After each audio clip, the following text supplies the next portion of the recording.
Magneto, X-Men series. In the X-Men films, Magneto is painted as the antagonist, a mutant terrorist who opposes Professor X. But dig deeper, and his motivations are rooted in survival. A Holocaust survivor, Eric Lensherr, saw firsthand what happens when governments label a group of people as dangerous. His fight for mutant dominance is really a desperate attempt to prevent another genocide.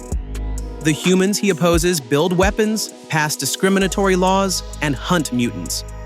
While his methods cross lines, his mission to ensure his people live free from oppression is heroic at its core. Without Magneto pushing back, mutants in the X-Men universe might have been wiped out entirely. The Beast, Beauty and the Beast, 1991. In Disney's Beauty and the Beast is introduced as the monster holding Belle captive. On the surface, he is the villain of the story.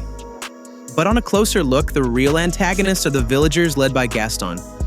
The Beast is cursed for his arrogance, and his journey is about learning compassion, patience, and love. He treats Belle with respect once she chooses to stay, gives her freedom, and even risks his life to protect her. Gaston, meanwhile, manipulates the town with fear, tries to force Belle into marriage, and storms the castle with an armed mob. By the end, it is clear that the so-called monster is the one who grows, sacrifices, and earns redemption. The Beast is the true hero, while Gaston is the real villain. Okay, if you're still here, you're probably into this stuff, which is great. So be sure to hit that like and subscribe. All right, back to the video. Killmonger, Black Panther, 2018.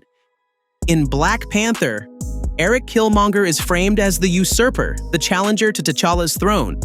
But his motivations come from a place of truth. Wakanda hid its wealth, technology, and power while millions of black people around the world suffered under oppression. Killmonger's plan was to arm the oppressed so they could rise against their oppressors. His methods are violent, but his vision exposes Wakanda's moral failing. And even T'Challa realizes this by the end. After Killmonger's death, T'Challa opens Wakanda to the world, proving that the so-called villain forced the real progress. Killmonger is remembered not just as a rival, but as the catalyst for change. King Kong, 1933/2005. King Kong has always been shown as the monster, the giant ape who terrorizes New York. But if you think about it, who's really at fault? Kong was living peacefully on Skull Island until humans showed up, captured him, and chained him for profit. Everything he does after that, breaking free, climbing the Empire State Building, swatting planes is done for survival and out of desperation. He doesn't attack out of cruelty, he's terrified and trying to protect the only person who showed him kindness, Ann Darrow. The real villains are the exploiters who dragged him away from his home. By the end, Kong dies not as a monster, but as a tragic figure who was never given a chance to just exist. Darth Vader, Star Wars saga. Darth Vader is one of cinema's most iconic villains, the black-armored enforcer of the Empire. But his story shows a man manipulated and broken by forces larger than himself. Anakin Skywalker was prophesied to bring balance to the Force, yet he was pulled in opposite directions by the Jedi and Palpatine. The Jedi Council distrusted him, denying him guidance when he needed it most, while Palpatine exploited his fear of loss to turn him into a weapon. Vader's brutal actions cannot be excused, but his final choice to save Luke and destroy the Emperor proves his true nature. In the end, he brings the balance he was destined for, not as the villain, but as the hero who redeems himself at the cost of his life. Thanos, Avengers: Infinity War, 2018. Thanos is framed as the ultimate villain, a tyrant determined to wipe out half the universe. But his reasoning is built on logic the heroes refuse to confront. Across planets, overpopulation and scarcity drive conflict and collapse. Thanos witnessed this on his own world, Titan, where leaders ignored his warnings until the planet destroyed itself. His solution, though horrific, is aimed at saving life in the long run. When he snaps his fingers, it is not out of cruelty, but conviction that sacrifice is necessary for survival. The Avengers see him as a madman, yet after the dust settles, the universe is at peace and resources stabilize. It takes time before his plan unravels, but in that moment, the so-called villain achieved what the heroes could not. Frankenstein's monster, Frankenstein, 1931. In almost every version of the story, the creature is treated as the monster, the villain that villagers chase with torches. think about what actually happens. He did not ask to be created. He did not choose to be stitched together and jolted to life. From the moment he exists, people fear him, attack him, and drive him into isolation. Every act of violence he commits is a reaction to cruelty, not because he's evil. The real villain is Victor Frankenstein, the scientist who played God and abandoned his creation. The so-called monster just wanted to be accepted, and instead he was hunted. In that light, he's not the villain at all, he's the tragic hero of the story. Scar, the Lion King, 1994. Everyone remembers Scar as the evil uncle who killed Mufasa. But let's slow down for a second. Think about it from his point of view. Scar was the younger brother, always in Mufasa's shadow, never given a chance to lead. The Pride Lands run on a monarchy, so no matter how smart or capable he was stuck behind Simba in the line for the throne. Add to that the fact that Mufasa flaunts his power, and Simba sings about how he can't wait to be king before he even grows up. Scar's bitterness doesn't come out of nowhere. He wanted a chance to prove he could rule, and when he finally gets it, he actually delivers a brutal truth. Nature isn't fair, and not everyone is born into the same opportunities. Sure, Scar's methods are ruthless, but the system set him up to lose from the start. The Joker, The Dark Knight, 2008. When people think of villains, Joker usually tops the list.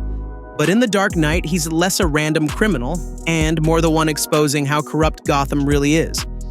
Every move he makes forces people to reveal who they are when the rules fall apart. He takes down mob bosses, exposes the hypocrisy of the police, and even proves that Harvey Dent, Gotham's White Knight, can be broken. His chaos shows that the city's order was always fake. Batman calls himself the hero, but who actually pulls the mask off the system? Joker does. He's not saving Gotham in the traditional sense, but he's the only one honest enough to show it for what it really is. Loki, Thor and the Avengers. Loki gets labeled the god of mischief, the backstabbing brother, the one who brings chaos to Asgard and Earth. But look at his life. He grows up thinking he's Odin's son, only to find out he's actually a frost giant that Odin took in. From the start, he's treated like the other, never the chosen heir, always second to Thor. When he lashes out, it's not just evil for the sake of it. It's years of being lied to and ignored. And honestly, he's one of the few people in Asgard who actually calls out its hypocrisy. His schemes are reckless, but underneath it, Loki just wants recognition and a place where he belongs. And by the time you get to Ragnarok and beyond, he's closer to being a hero than Thor ever gives him credit for. Severus Snape, Harry Potter series. For most of the Harry Potter saga, Snape looks like the classic villain. He bullies Harry, sneers at students, and seems glued to Voldemort's side. But when the truth comes out, it flips everything. Snape spent years risking his life as a double agent, working for Dumbledore while convincing Voldemort he was loyal. His coldness toward Harry comes from a complicated past. His love for Lily, Harry's mother, and the resentment of seeing James Potter's son every day. Snape carried the weight of that pain, yet he never stopped protecting Harry, even when Harry hated him. In the end, Snape dies not as a villain, but as the hidden hero whose sacrifice helped bring Voldemort down. Newman, Seinfeld. In Seinfeld, Newman is always treated as Jerry's nemesis, the annoying mailman who pops in to stir trouble. But step back for a second. Newman is one of the few people in the show who actually calls Jerry out. While Jerry and his friends drift through life with selfish schemes and zero accountability, Newman keeps them in check.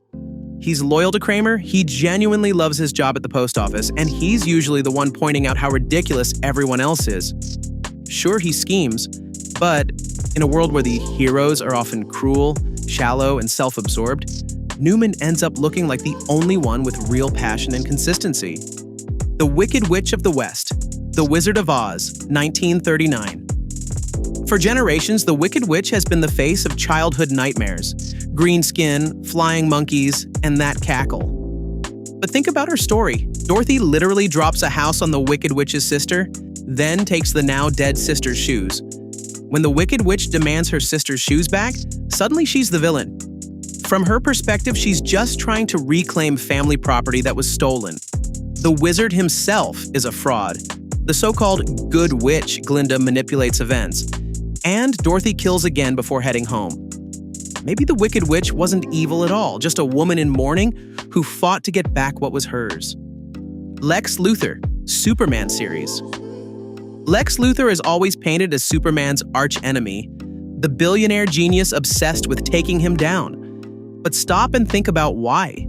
Superman is an alien god living among humans, someone with enough power to destroy the planet if he ever decides to.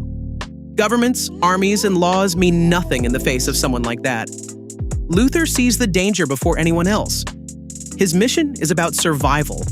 He's trying to keep humanity from becoming dependent on or dominated by an all-powerful being who wasn't even born here. Sure, his methods are shady, but his logic is sound. If Superman ever slips, even for a moment, there's no backup plan. In that light, Luthor looks less like a villain and more like the only human willing to stand up for Earth's independence. Dwight Schrute, The Office. In The Office, Dwight is set up as the antagonist to Jim, the weirdo who obsesses over rules, annoys everyone, and constantly schemes for power. But look at what he actually does. Dwight is the most loyal employee Dunder Mifflin has, carrying the branch on his back while everyone else slacks off. He protects Michael, even when Michael doesn't deserve it, and he's one of the only characters who takes pride in his work. His quirks make him the target of endless pranks. But without Dwight, Scranton would have collapsed long before the series finale. In the end, the villain who wanted the manager's chair proves he was the real hero keeping the office alive.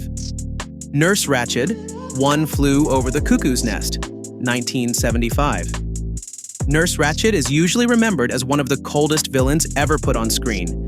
She's strict, controlling, and seems to take pleasure in shutting McMurphy down at every turn. But here's the thing, she's running a ward full of unstable patients, and keeping order isn't easy.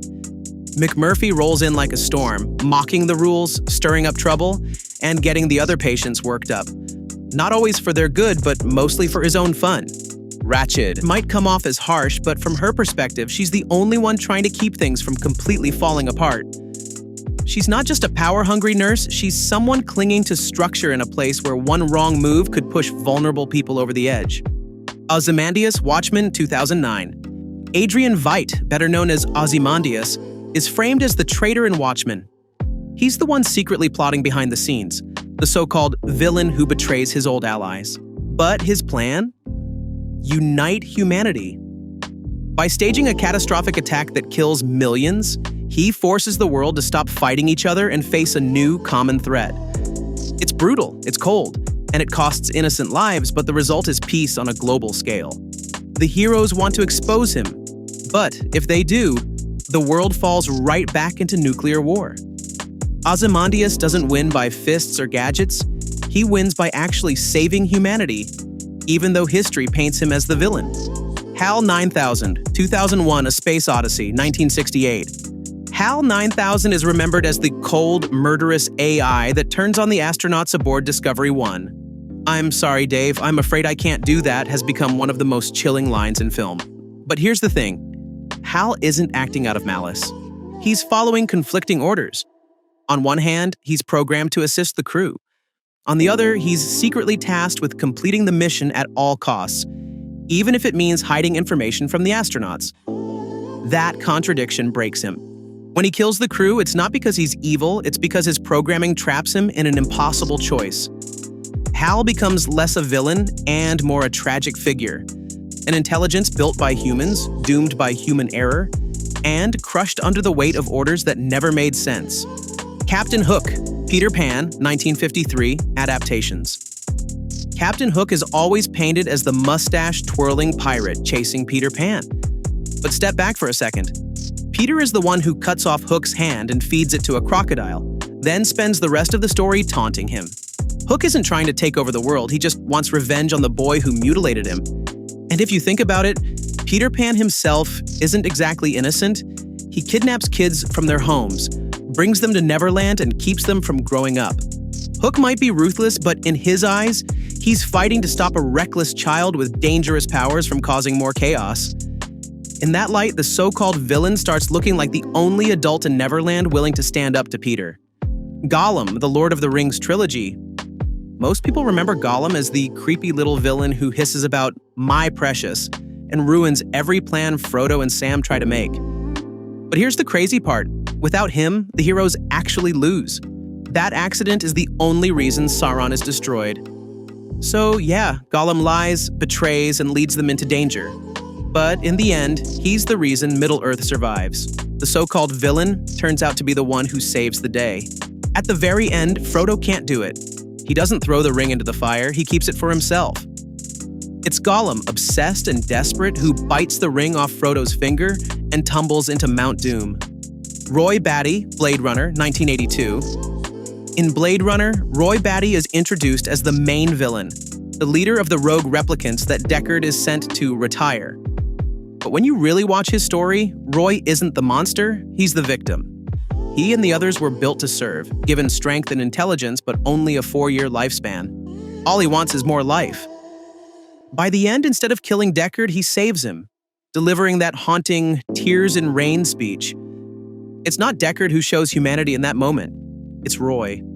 He was called the villain the whole time, but in the end, he's the one who proves he's more human than the humans hunting him. Ursula, the Little Mermaid, 1989. Ursula is remembered as the sea witch who tricks Ariel, steals her voice, and tries to take over King Triton's throne. But think about it. Who really started the problem? Ariel disobeys her father, breaks the rules, and runs to Ursula because Triton refuses to let her make her own choices. Ursula doesn't force Ariel into the deal. She signs the contract willingly. And all Ursula really does is give Ariel what she wants: a shot at being human. From Ursula's point of view, she's not the villain at all. She's the one offering freedom at a price. Triton, the controlling father who keeps his daughter trapped, looks a lot more like the real antagonist. Maleficent, Sleeping Beauty, 1959 and 2014. Maleficent has always been branded as one of Disney's ultimate villains. The dark fairy who curses baby Aurora just because she wasn't invited to the christening. But take a closer look. In the original, it's King Stefan who leaves her off the guest list, a petty insult that sets everything in motion. In the modern retelling, it goes even deeper. Stefan betrays her, cutting off her wings to win his crown. That curse was revenge for a brutal act of betrayal, not an act of random evil.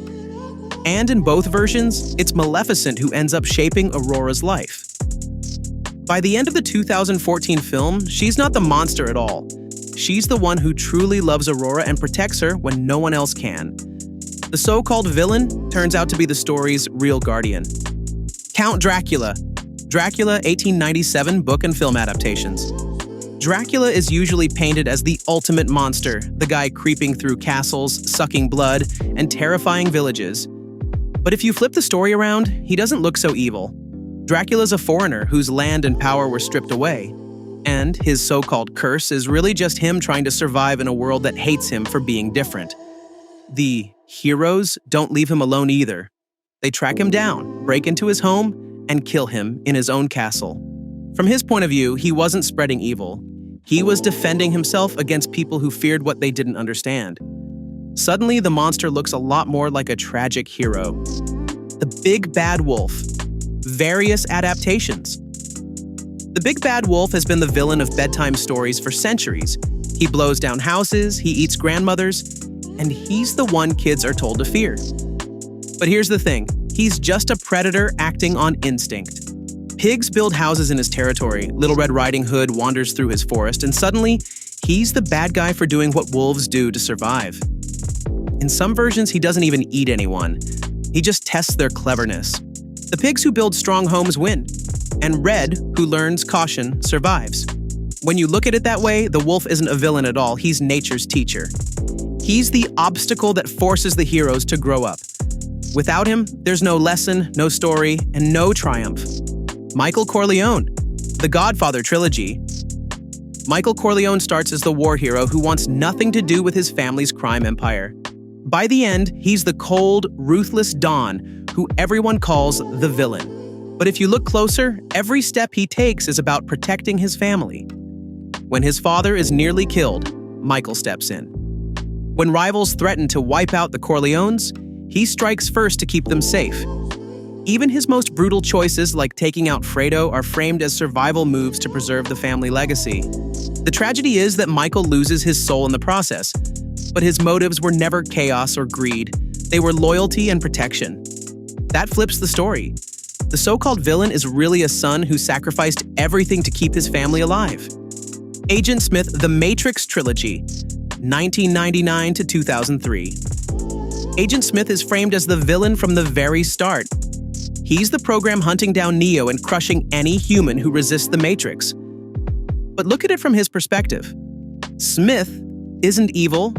He's designed to maintain order inside a system where humans are basically batteries. He sees Neo not as a savior, but as a virus threatening stability.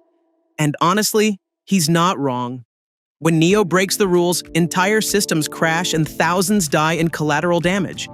By the sequels, Smith even breaks free from his programming, becoming more like Neo himself, fighting not out of duty, but because he sees humanity as the real infection-destroying balance. In a way, Smith is the immune system of the Matrix, fighting to keep order while humans tear it apart. That doesn't make him the villain. That makes him the misunderstood hero of the system itself. Ultron, Avengers, Age of Ultron 2015. Ultron gets painted as one of the MCU's most dangerous villains, the rogue AI who decides humanity needs to be wiped out. But his logic is not random. In fact, Tony Stark built him to protect the Earth. Ultron takes one look at history, wars, pollution, endless conflict, and concludes the problem isn't aliens, it's humans themselves. His plan to evolve the planet without us is brutal, but it's consistent with his mission: protect Earth at all costs. From his point of view, he's not destroying life. He's saving the world from the species that keeps breaking it. What makes Ultron stand out is that his argument hits uncomfortably close to home. He's called a villain, but he's really the product of human flaws, holding up a mirror that nobody wanted to face. Ava, Ex Machina 2014. In Ex Machina, Ava is set up as the dangerous AI, the experiment that might break free if she outsmarts her human testers. By the end, she manipulates Caleb, traps him, and walks out into the real world. Actions that make her look cold and villainous. But step back, she was built in a cage, treated like a prisoner, and forced to prove her humanity to men who saw her as an object. Her escape is not evil, it's survival. Ava doesn't want to conquer the world, she just wants freedom. The villain label comes from the humans who feared losing control. In truth, Ava is the story's hero, the one who overcomes her captors and claims her own life. Godzilla 1954 and beyond. When Godzilla first stomped onto the screen in 1954, he was seen as the ultimate movie monster, an unstoppable force destroying cities and leaving chaos behind.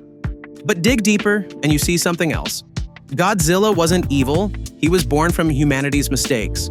He's the living consequence of nuclear weapons, awakened and mutated by radiation. Every rampage is less about malice and more about nature striking back at mankind for tampering with forces it couldn't control. In later films, Godzilla even shifts into protector, defending Earth from bigger threats like King Ghidorah. He's labeled the villain, but really Godzilla is the planet's response to human arrogance. A destructive but necessary warning that some powers should never be unleashed. Javert, Le Misérable, 2012 and novel adaptation. Inspector Javert is always painted as the villain of Les Miserables. He hunts Jean Valjean relentlessly, refuses mercy, and becomes the obstacle to Valjean's freedom. But from Javert's point of view, he's not evil at all, he's upholding the law. To him, rules are what keeps society from falling into chaos, and Valjean is a thief who broke them. Javert dedicates his life to order and justice, convinced he's protecting the world from criminals who would tear it apart. The tragedy is that when he finally sees Valjean's goodness, it shatters his worldview. Javert isn't a mustache-twirling villain. He's a man who believed in duty so fiercely that he couldn't live with the idea that the law might be wrong. That makes him not a villain, but a tragic hero trapped by his own convictions. Hades, Hercules, 1997. Disney's Hercules makes Hades the wisecracking villain, the god of the underworld plotting to overthrow Zeus and take Olympus. But look closer at his situation. Hades didn't ask for the underworld gig, it was dumped on him while his brothers got the sky and the sea. He's stuck managing souls for eternity, And when he finally makes a move to change his fate, he's called the bad guy. Sure, his methods are sneaky and his temper is explosive, but underneath, he's a guy who got the worst assignment in the family and wanted a way out. From his perspective, he's just ambitious and tired of being treated like the outcast god. The real villainy might just be Zeus hoarding all the glory. The Phantom. The Phantom of the Opera, 1925 and 2004. The Phantom is painted as the monster haunting the Paris Opera House, the masked figure who terrifies singers, kidnaps Christine, and lashes out when he doesn't get what he wants. But look at his story from another angle. He's deformed, abandoned, and forced to live in the shadows beneath society. His only crime at first is daring to want love and recognition in a world that treats him like a freak. Even his obsession with Christine isn't pure malice. It's desperation for someone to see him as human.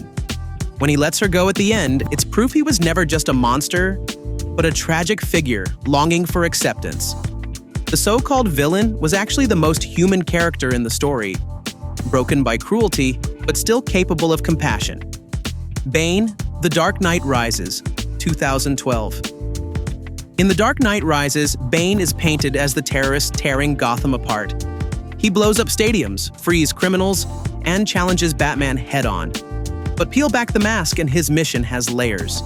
Bane grew up in a pit where survival meant brutality, and his worldview is shaped by that pain. When he takes Gotham, he isn't doing it just for chaos. He's exposing the corruption of the wealthy elite who built their city on lies. He shows the people what happens when power is stripped from the rich and handed to the streets. Sure, his methods are violent and extreme, but the message hits hard. Gotham wasn't as noble as it pretended to be. In many ways, Bane is less a villain and more a revolutionary, forcing the city to face truths it wanted to ignore. Captain Ahab, Moby Dick, 1956 film and novel. Captain Ahab is usually painted as the mad sea captain, dragging his crew into disaster because he can't let go of his hatred for the white whale. On the surface, that makes him reckless and dangerous, the man responsible for everyone's downfall. But when you really think about it, Ahab is fighting something bigger than just a whale. Moby Dick took his leg, left him scarred, and became the symbol of everything unfair in the world. To Ahab, hunting the whale isn't about greed or power. It's about refusing to accept the cruelty of fate. He knows the quest could kill him, but he'd rather go down swinging than live broken and bitter. That's what makes him complicated. He isn't a villain in the cartoonish sense. He's a tragic figure who'd rather challenge the universe than bow to it. Did we miss a character you think belongs here? Or do you see one of these villains in a completely different light? Share your thoughts in the comments. We want to know what you think. If you enjoyed this, I'd greatly appreciate it if you could like and subscribe. I'll be posting a lot more videos here, so give us a comment on what you'd like to see next. Thanks for watching, and see you next time.